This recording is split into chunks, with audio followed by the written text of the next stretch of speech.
Today, we are going to totally transform the way you think about sake. We're moving beyond just drinking it and learning how to actually taste it. Finding the right words to talk about what makes a particular sake so special. Haven't we all been there? You take a sip of something that is just mind-blowingly delicious. And when someone asks what you think, your brain just kind of short-circuits and all you can get out is, wow, it's good. It can be so frustrating when the words just aren't there. And really, that's the big difference we're talking about. Drinking is awesome. It's all about simple enjoyment. But tasting? Well, tasting is a skill. It's about building a vocabulary so you can understand what's in your glass, which, let's be honest, makes it way easier to find more of what you love next time you're shopping. So how do we get from it's good to something more descriptive?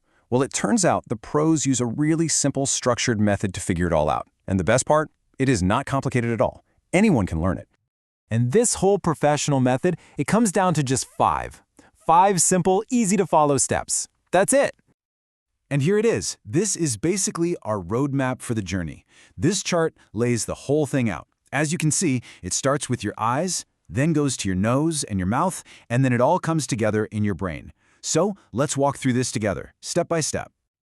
All right, step 1. Before you even think about taking a sip, before a single drop passes your lips, the entire process actually starts with your eyes. Yeah, you can learn a ton just by looking at it. Now, sake's color palette isn't as wide as, say, wines, but it's just as important. If you see a sake that's really clear and transparent, it's probably going to be crisp and clean. But if it's got a deeper, yellowish hue, that's your first clue that you might be in for something with more complexity, more depth, maybe even some of that savory umami character. Okay, moving on to steps 2 and 3. This is where we get to the heart of the experience, what you're smelling and what you're tasting. The range of smells you can get from sake is just incredible.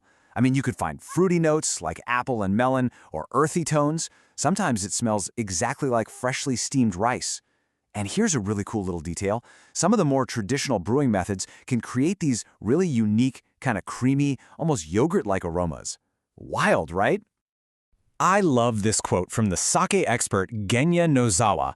It's just so relatable. It's a perfect reminder that even the people who are masters at this started out feeling the exact same way we do. This is absolutely a skill you can build, and having a method is the key. So, for flavor, this timeline method is a total game changer. Seriously, instead of trying to figure everything out all at once, you just break it down. When you take a sip, the first thing you'll notice is the sweetness. Then, as that starts to fade, you'll pick up on the acidity. And then right at the very end, that's where any bitterness will show up. Following that simple sequence makes it so much easier to put words to the flavor. We're in the home stretch. Let's talk about the final 2 steps, where we analyze those last lingering sensations and pull everything we've learned together. Step 4 is all about the finish and the texture. So the finish is pretty straightforward. It's how long that taste sticks around. But here's a cool expert term for you. Fukumika. That's the aroma that actually travels from your mouth back up into your nose after you've swallowed. It adds this whole other dimension to the experience. And let's not forget about texture. As you're tasting, you're also feeling the mouthfeel. This is super interesting because it's often tied to the water they use for brewing. Sake made with hard water, which is full of minerals, can feel kind of sharp and structured. But sake made with soft water, that often feels way more silky and gentle on your palate. And at last, we arrive at step 5, balance.